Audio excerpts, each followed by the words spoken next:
Hello, welcome to the only place where English is fun, mistakes are welcome, and learning feels like a game.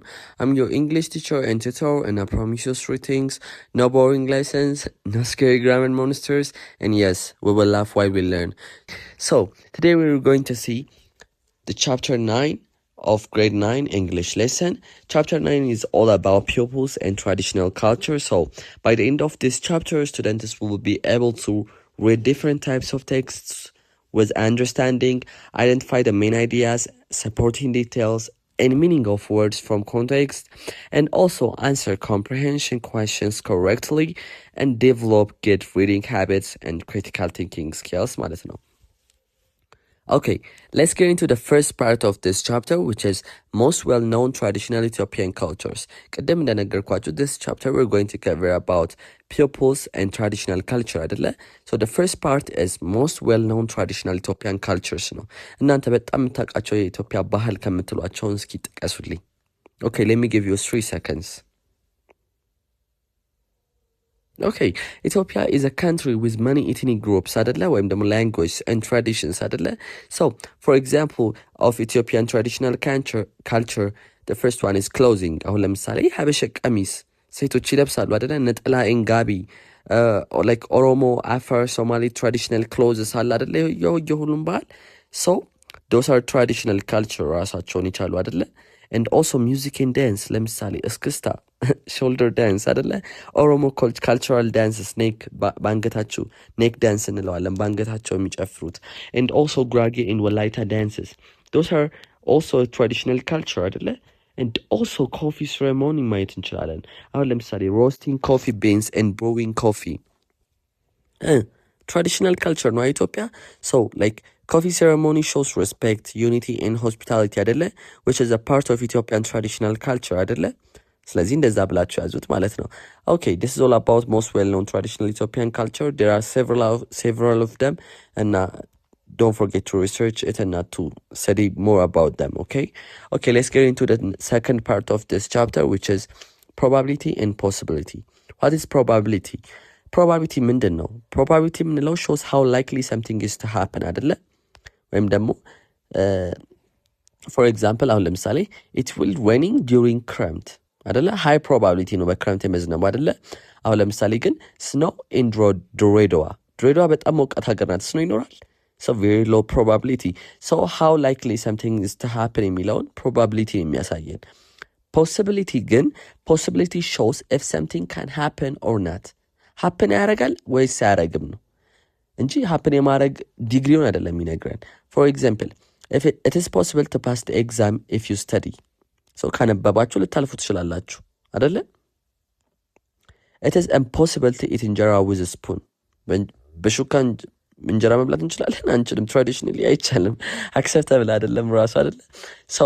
So common words አሁን ለምሳሌ possibility ለመግለጽ የምንጠቀምባቸው possible, impossible, likely, unlikely, እንደዚህ አይነት ወርዶችን possibility ለመግለጽ እንጠቀማቸዋለን። So ዲፈረንሳችሁን ያዙ። probability is how likely something to happen, and possibility is if something can happen or not. Okay, let's get into the third part of this chapter, which is sequencing words አይደለ? ወይም ደግሞ sequencing words የምንላቸው ምንድን ናቸው? It helps us arrange events in order አይደለ? በኦርደር እንድናደርግ ነገሮችን የሚረዱን ወርዶች። ለምሳሌ first በመጀመሪያ፣ next, then, after that, finally እንደዚህ አይነት እንትኖች sequencing words እንላቸዋለን። ኦኬ፣ ምንድነው ጥቅማቸው የሚለውን sequencing words show the order of action or events አይደለ? የአክሽኖችን ወይም የድርጊቶችን ኦርደር የሚነግሩን። so ጥቅማቸው ምን ሊሆን ይችላል? in stories like instruction ለመስጠት, in explanations. for example አሁን first wash your hands, next prepare the coffee, finally serve the guest ካልኩኝ በመጀመሪያ እጅህን ታጠብ፣ ቀጣይ ቡናውን አዘጋጅ፣ ከዛ በኋላ እንግዶችን ለእንግዶቹ አቅርባ እያልኩኝ ነው አይደለ? so order of events ነው እየተናገርኩ ያለሁት። so for instruction, for order of events, in stories, explanation ለመግለጽ ይጠቅሙናል ማለት ነው sequencing words. Okay, let's get into the next part of this chapter, which is adverbs of manner የሚለውን እንይ። what are adverbs of manners? adverbs of manner የምንላቸው describe how an action happens እንዴት action happen አደረገ የሚለውን የሚገልጹልን adverbs ናቸው adverbs of manner የምንላቸው they answer the question how የሚለውን እንዴት happen አደረገ for example like quickly slowly carefully አይደለ loudly አይደለ አሁን ለምሳሌ እንደዚህ ብትሉ for example አንድ ኤግዛምፕል እስኪ ሴት አድርገን እኔ ማለት ነው he worked slowly ካልከኝ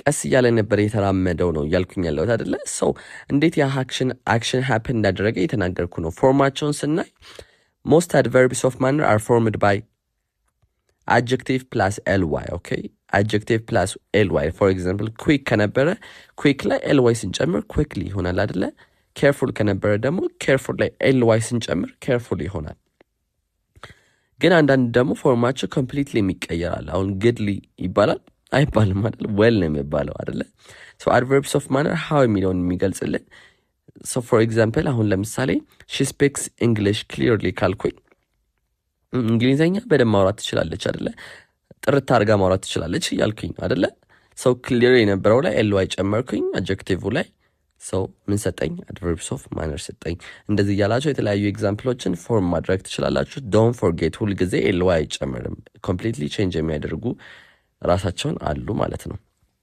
okay let's get into the next part of this chapter which is time expressions እናያቸው time expressions ምንድናቸው time expressions shows when something happens አይደለ የሆነ ነገር happens ሲያደርግ ነው የሚገልጹልን አይደለ for example yesterday today tomorrow last year next week in the morning እንደዚህ አይነት ነገሮች አክሽኑ መቼ happen እንዳደረገ የሚገልጹ ነው አይደለ መቼ የሚለውን የሚገልጹልን for example ዩዛቸውን እኒ በኤግዛምፕል I visited my grandmother last Sunday ካልከኝ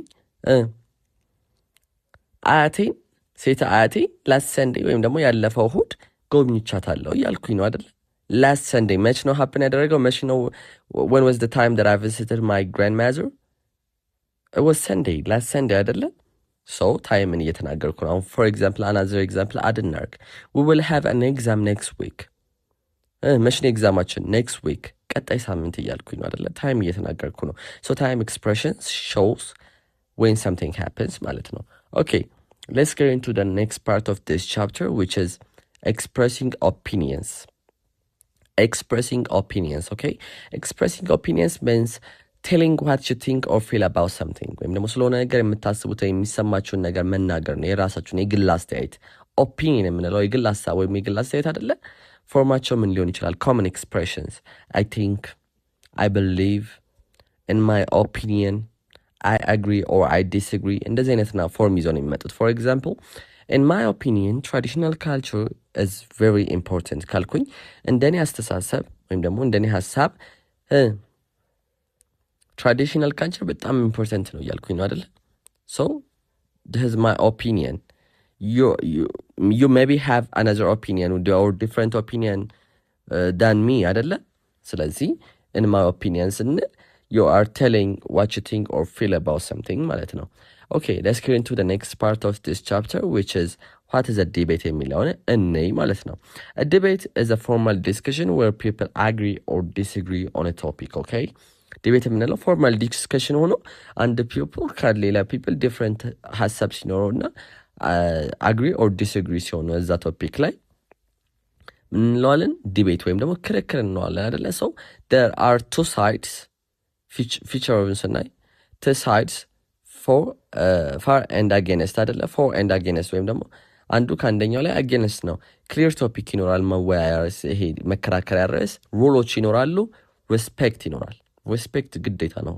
በዲቤት መሃል okay so for example topic ልስጣችሁና ከጓደኞቻችሁ ጋር ዲቤት ማድረግ ትችላላችሁ traditional culture should be preserved አንደኛው ሰው ተስማምቶ አንደኛው ሰው ደግሞ disagree አድርጎ ማለት ነው okay let's get into the next part of this chapter which is what is a letter የሚለውን የምናየው a letter is a written message sent to someone አይደለ የተጻፈ ሜሴጅ ለአንድ ሰው ስንልክ ነው letter የምንለው አይደለ so types of letters በሁለት እንከፍላቸዋለን እዚህ ጋር ያዙልኝ types of letters በሁለት እንከፍላቸዋለን ፎርማል ሌተር እና ኢንፎርማል ሌተር ብለን ኢንፎርማል ሌተር የምንለው ላይክ ለፍሬንዶች ለፋሚሊዎች ላይክ ፍሬንድሊ ላንጉጅ ተጠቅመን የምንልከው ነው ቱ ፍሬንድስ ኦር ፋሚሊ ማለት ነው። ፎር ኤግዛምፕል ሌተር ቱ አ ከዝን ኦር ላይክ ሌተር ቱ አ ብራዘር ኦር አ ሲስተር ኦር አ ማዘር ኦር ፋዘር ለእንደዚህ ስንልክ ኢንፎርማል ሌተር ነው ፍሬንድሊ ላንጉጅ ስለምንጠቀም።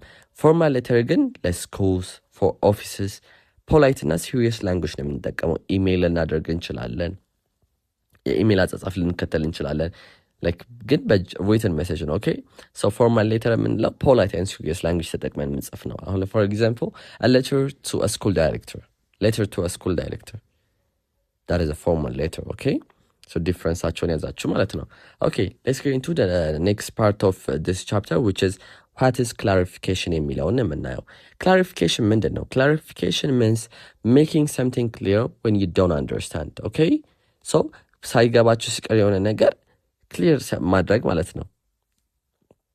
something ማለት ነው when you're making something clear when you don't understand ማለት ነው። for example, how do we ask for a clarification? common expressionዎችን እንዴት አልገባኝም ማለት ትችላላችሁ ወይም እንዴት ክሊር አድርግልኝ ማለት ትችላላችሁ የሚለውን okay, for example, could you repeat that? ልትደግመው ትችላለህ ወይ ልትደግሚው ትችላለሽ እያልኩኝ ነው አይደለ? so ሜሴጁን first time you didn't hear it properly or like you don't understand, so you are asking that person to repeat it አይደለ? ድጋሚ እንድሰሙትና አንደርስታንድ እንድታደርጉት። so could you repeat that ስትሉ ድጋሚ ይደግሙላችኋል ማለት ነው። እና ሌሎች ደግሞ ኤክስፕሬሽኖችን እኔ ከተባለ what do you mean? what do you mean? ምን ማለት ፈልገህ ነው? or like ምን ማለትህ ነው እያልኩኝ አይደለ? you are asking for clarification። ሌላም አንድ እናድርግ እስኪ። can you explain again? can you explain again? ድጋሚ ኤክስፕሌን ማድረግ ትችላለህ? okay, so እንደዚህ አይነት ኤክስፕሬሽኖችን መጠቀም እንችላለን። for example, እስኪ አንድ ሙሉ ኤግዛምፕል እኔ sorry I didn't understand, could you explain it again? ይቅርታ አንደርስታንድ ወይም አልገባኝም ድጋሚ ኤክስፕሌን ልታደርግልኝ ትችላለህ እያልኩኝ አይደለ? sorry I didn't understand, could you explain it again?